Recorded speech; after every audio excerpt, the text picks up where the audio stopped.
আমার বানানো এই চিকেন শ্যাটের রেসিপি একবার হলেও ট্রাই করো, খেতে হয় খুবই সুন্দর। আর তুমি বিয়ে বাড়ি বলো বা কোনো রেস্টুরেন্টের থেকেও অপূর্ব খেতে হয়। তো দেখো আমি কিভাবে বানিয়েছি, আর দেখতে কেমন হয়েছে অবশ্যই একটি কমেন্ট করে জানিও। কি দেখে খেতে ইচ্ছে করছে, তো তাহলে এই লোভনীয় রেসিপি বাড়িতেই বানিয়ে ফেলো। তো প্রথমেই চিকেনে আমরা লবণ, গোলমরিচের গুঁড়ো, ভিনিগার, বেশ খানিকটা ভিনিগার দিয়ে দেবো, আর দিয়ে দেবো সয়া সস, আর 2 চা চামচ টক দই দিয়ে দেবো। তো ভালোভাবে আমরা ম্যারিনেট করে নেব। যত ভালোভাবে ম্যারিনেট করা হবে তত টেস্টি হয় খেতে। তো ম্যারিনেট করা হয়ে গেলে আমরা 20 মিনিটের জন্য ঢাকা দিয়ে রেখে দেব। তো 20 মিনিট হয়ে গেলে তাতে আমরা চিকেনের মধ্যে দিয়ে দেবো ক্যাপসিকাম, টমেটো, পেঁয়াজ, আদা বাটা, রসুন বাটা, ধনে গুঁড়ো, লঙ্কার গুঁড়ো আর টমেটো সস দিয়ে দেবো। তারপর আমরা মাংসের সাথে সব কিছু ভালোভাবে মিশিয়ে নেব। তোমরাও ঠিক এইভাবে পেঁয়াজ, ক্যাপসিকাম, টমেটো কেটে নেবে। আবারও আমরা 15 মিনিটের জন্য ঢাকা দিয়ে দেব।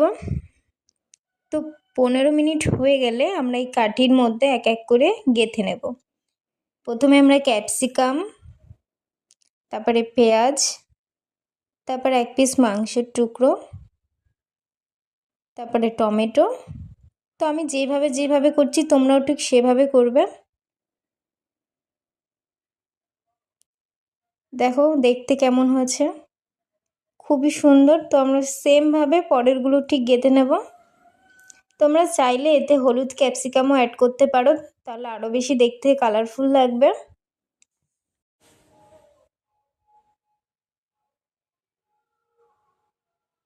দেখো আমার আরেকটা গাঁথা হয়ে গেছে। তারপর আমরা পরেরগুলো গেঁথে নিয়েছি। বেশি একটা বানাবো না, কেননা আমরা বাড়িতে দুজনেই আছি, আর পরে এইগুলো আমরা পরে ভেজে নেব।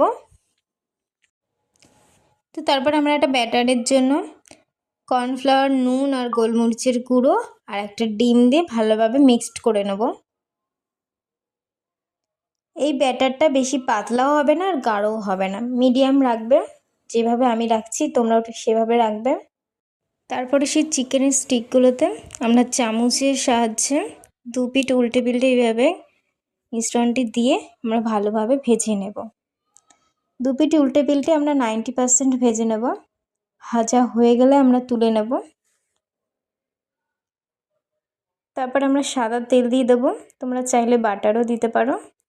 তো আমি তেলের মধ্যে দিয়ে দিয়েছি আদা কুচি, রসুন কুচি,